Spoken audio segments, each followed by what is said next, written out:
एक गांव में एक लालची औरत अपने पति के साथ रहती थी। उसका एक बेटा था जिसका नाम बाबूलाल था। वह कोई काम धाम नहीं करता था, बस पूरा दिन गांव में इधर उधर मंडराता रहता था। एक बार अगर और मुझे राम प्यारी बोले ना तो एक लगाऊंगी। चुपचाप यहाँ से चला जा, नहीं तो मुझसे बुरा कोई नहीं होगा। अरे सुमन, तुम गुस्सा क्यों होती हो? तुम मुझे बहुत अच्छी लगती हो। मैं तुमसे शादी करना चाहता हूँ। मुझसे शादी के सपने छोड़ और निकल यहाँ से। बड़ा आया शादी करने वाला।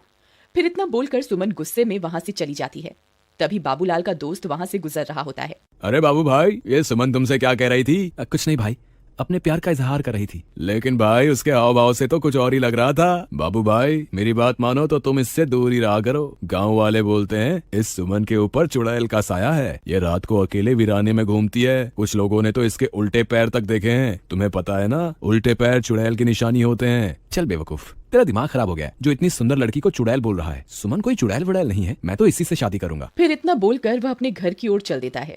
माँ, अब मेरी शादी की उम्र हो गई है, मेरी किसी सुंदर सी लड़की से शादी करवा दो ना। हाँ हाँ, क्यों नहीं। अगर राजा बेटा का कोई और भी अरमान है तो वो भी बता दीजिए। आपके सारे अरमान एक साथ ही पूरे करवा देंगे। काम धाम तो कुछ करना नहीं है। तेरी उम्र के सारे लड़के कुछ ना कुछ काम कर रहे हैं और एक तू है पूरा दिन घूमता रहता है और मुफ्त की रोटियां तोड़ता रहता है। भला तुझ जैसे लड़के को कोई अपनी लड़की क्यों देगा? पहले कोई काम धाम करके कुछ पैसे वैसे कमा के दिखाओ, फिर शादी के सपने देखना। चल भाग यहाँ से। आवारा कहीं का, तो किसी काम धाम का नहीं है। देखो ना माँ, पिताजी हमेशा मेरी बेइज्जती करते रहते हैं। किसी दिन मैं घर छोड़ के ही चला जाऊंगा। अरे नहीं नहीं बेटा, कैसी बातें कर रहे हो? ये सब तुम्हारा ही तो है। अजी आप तो रह नहीं दो। हर वक्त मेरे भोले भाले बेटे को नीचा दिखाते रहते हो। अजी हमारे पास इतनी धन दौलत है, क्या आप ये सब अपने साथ ऊपर लेके जाओगे? भला मेरे बेटे को कमाने की क्या जरूरत है?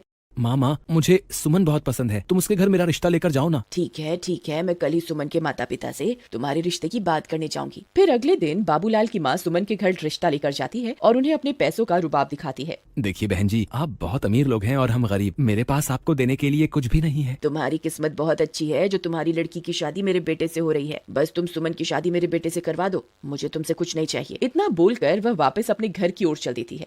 अगले दिन सुमन और बाबूलाल की शादी हो जाती है। बाबूलाल सुमन से शादी करके फूला नहीं समाता। रात होने पर बाबूलाल और सुमन अपने कमरे में सो रहे होते हैं। तभी सुमन उठती है और सीधा घर से बाहर निकल जाती है और जंगल की ओर चल पड़ती है। बाबूलाल के दोस्त को सुमन पर पहले से ही शक होता है, इसलिए वह उस पर पहले से ही निगरानी रखे हुए होता है। अरे ये भाभी इतनी रात गए कहाँ जा रही है? मुझे इनका पीछा करना होगा। फिर चीमा सुमन का पीछा करने लगता है। तभी चलते चलते सुमन के पैर उल्टे हो जाते हैं। अरे मर गए रे, इसके तो पैर ही उल्टे हो गए। मेरा शक सही निकला, ये तो चुड़ैल निकली। तभी देखते ही देखते सुमन चुड़ैल में बदल जाती है और गुफा के अंदर घुस जाती है। चीमा की आंखें फटी की फटी रह जाती हैं। फिर वह भी उसके पीछे पीछे गुफा के अंदर घुस जाता है। ए हैवानों के देवता, मैं आपको 9 बलि चढ़ा चुकी हूँ। बस एक बलि और चढ़ाते ही मैं सर्वशक्तिमान बन जाऊंगी। फिर मैं इन शक्तियों से पूरी दुनिया पर राज करूंगी। मुझे अभी के अभी सारी बात बाबूलाल को जाकर बतानी होगी। फिर वह सीधा भागता हुआ बाबूलाल के घर जाता है और खिड़की से उसे आवाज देता है। बाबू भाई उठो, मुझे तुम्हें बहुत जरूरी बात बतानी है, जल्दी उठो।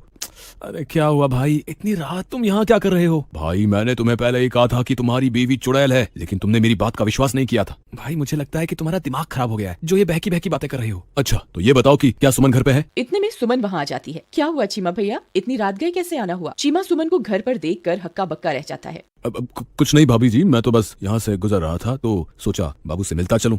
अच्छा मैं चलता हूँ। इतना बोलकर चीमा वहाँ से दुम दबा के भाग जाता है। अजी क्या हुआ, ये आपका दोस्त आपसे क्या कह रहा था? कुछ नहीं, बस ऐसी ही बेकार की बातें कर रहा था। चलो अब तुम सो जाओ, रात बहुत हो गई है। फिर सुबह होने पर वह सेठानी गुस्से से लाल हो जाती है क्योंकि सुमन अभी तक सो रही होती है। ए बहुरानी, अभी तक सो रही है क्या? घर का काम कौन करेगा? चल जल्दी उठ, मैंने काम वाली की छुट्टी कर दी है। आज से घर का सारा काम तुझे ही करना है। फिर सेठानी के जोर जोर से चिल्लाने की वजह से सुमन की नींद खुल जाती है और वह गुस्से से लाल हो जाती है। रुक बुढ़िया, तुझे मैं अभी बताती हूँ। फिर सुमन गुस्से में बाहर आती है। ए बुढ़िया, क्यों शोर मचा रही है सुबह सुबह? मेरी सारी नींद ही खराब कर दी। अरे दैया, इसकी हिम्मत तो देखो, मुझे बुढ़िया बुला रही है। ए तेरी इतनी हिम्मत, मुझे बुढ़िया बोलेगी? चुपचाप घर का ये सारा काम निपटा दे। तेरे माँ बाप ने वैसे भी दहेज में फूटी कौड़ी भी नहीं दी है। मैं कोई काम वाम नहीं करने वाली, जो करना है कर लो। तेरी इतनी हिम्मत मुझे मना करेगी? रुक, तुझे अभी बताती हूँ। अरे मर गई रे, ये क्या हो गया?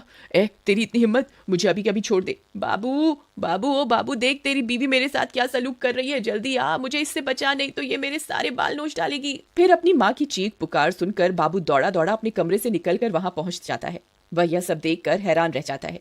ए सुमन, तेरी इतनी हिम्मत, तू मेरी माँ के साथ ऐसा सलूक करेगी? अभी के अभी मेरी माँ को छोड़ दे, वरना अच्छा नहीं होगा। फिर सुमन उसे छोड़ देती है और सीधा अपने कमरे में चली जाती है। माँ आप ठीक तो हो ना? आपको कुछ हुआ तो नहीं ना? मैं ठीक हूँ बेटा, मैंने तो बस इसे घर का थोड़ा काम करने को कहा था और इसने मेरी तो धुनाई ही कर दी। फिर बाबू परेशान होकर घर से बाहर निकल जाता है। वहाँ उसे उसका दोस्त चीमा मिलता है। क्या हुआ बाबू भाई, इतने परेशान क्यों हो? क्या तुम्हें पता चल गया कि तुम्हारी बीवी चुड़ैल है? मजाक मत कर यार चीमा, मैं वैसे ही बहुत परेशान हूँ। आज सुबह सुबह तो सुमन ने हद ही कर दी। उसने माँ के बाल पकड़कर उनसे बहुत बदतमीजी की। भाई मैंने तो पहले ही कहा था कि सुमन कोई साधारण लड़की नहीं है, उसके ऊपर चुड़ैल का साया है।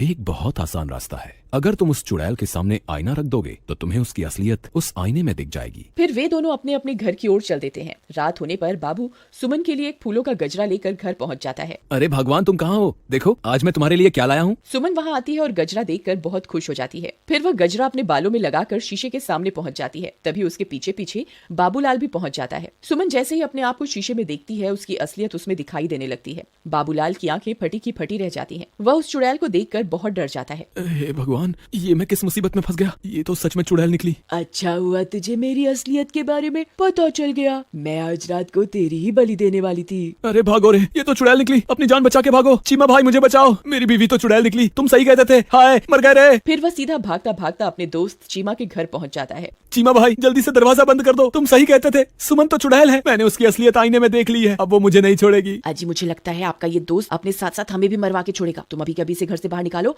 नहीं तो इसकी पत्नी इसका पीछा करते करते यहाँ पहुंच जाएगी। तभी जोर जोर से दरवाजा खटखटाने की आवाजें आने लगती हैं। वे सब लोग डर जाते हैं।